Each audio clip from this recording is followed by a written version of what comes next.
અમદાવાદ જિલ્લાના સાણંદ તાલુકાના વિરોચનનગર ગામે આજે શાળા પ્રવેશોત્સવ અને કન્યા કેળવણી મહોત્સવની ઉજવણી કરવામાં આવી। રાજ્ય સરકારના શિક્ષણ અભિયાન અંતર્ગત યોજાયેલા આ કાર્યક્રમમાં મોટી સંખ્યામાં વિદ્યાર્થીઓ, વાલીઓ અને ગ્રામજનો ઉપસ્થિત રહ્યા હતા। વિરોચનનગર ખાતે યોજાયેલા શાળા પ્રવેશોત્સવ અને કન્યા કેળવણી મહોત્સવમાં ઉદ્યોગ અને ખાણ વિભાગના અધિકારી ભક્તિસિંહ શામલ મુખ્ય અતિથિ તરીકે ઉપસ્થિત રહ્યા હતા।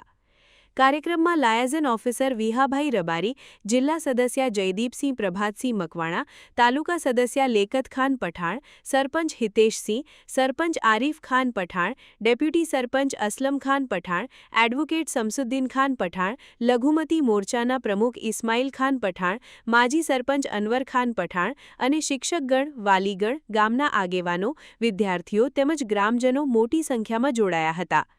આ પ્રસંગે નવા પ્રવેશ મેળવનાર વિદ્યાર્થીઓનું સ્વાગત કરવામાં આવ્યું હતું।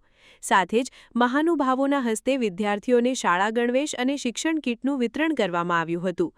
કાર્યક્રમ દરમિયાન એડવોકેટ શમસુદ્દીન ખાને અને તાલુકા સદસ્ય લેકત ખાને શિક્ષણના મહત્વ અંગે માર્ગદર્શન આપતા જણાવ્યું હતું કે દીકરી શિક્ષિત બનશે તો પરિવાર, સમાજ અને રાષ્ટ્રનું ભવિષ્ય વધુ ઉજ્જવળ બનશે।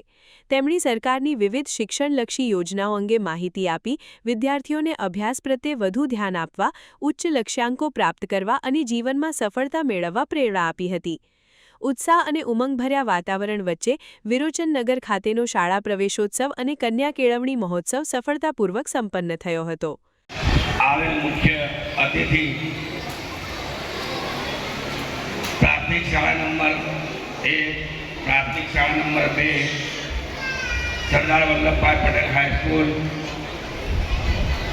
ના તમામ શિક્ષકગણ, ગુરુજીઓ, આંગણવાડીના કાર્યકર્તાઓ, બાલવાટિકાના કાર્યકર્તાઓ,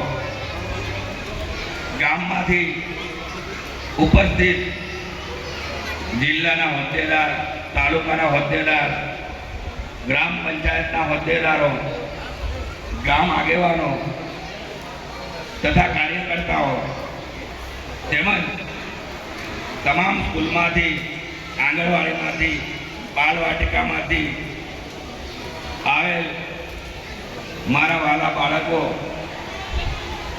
આ તમામનો હું ખૂબ ખૂબ આભાર માનું। ખરેખર આજનો જે દિવસ છે એ આપણા બધા માટે એક ખુશીનો દિવસ છે। એટલે કે વ્યક્તિની જિંદગીમાં શિક્ષણનું એટલું બધું મહત્વ છે। એક જ સ્કૂલ હતી ત્યારબાદ વિદ્યાર્થીઓ ઘણી બધી તકલીફ પડતી હતી, એટલે બીજી શાળાની માંગણી કરીને શાળા નંબર 1 અને 2 થઈ ગઈ અને વિદ્યાર્થીઓને આવવા જવામાં બીજી રીતે તકલીફ થવા માંડી।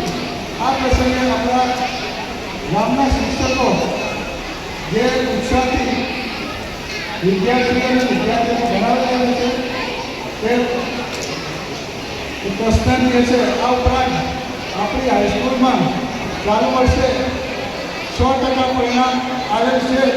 એ બદલ આપણા આચાર્યશ્રી, હાઈસ્કૂલ આચાર્યશ્રીને હું અભિનંદન આપું છું। બીજું આપણે હજુ ઘણું બધું કામ કરવાનું છે આપણા નવા વિદ્યાર્થીઓને। સમાચારની અવનવી અપડેટ જોતા રહો નિખરતા ગુજરાત ન્યૂઝ સાથે। નિખરતા ગુજરાત ન્યૂઝને લાઇક, શેર, સબસ્ક્રાઇબ કરો અને બેલ આઇકન દબાવીને સમાચારની ઝડપી માહિતી મેળવો।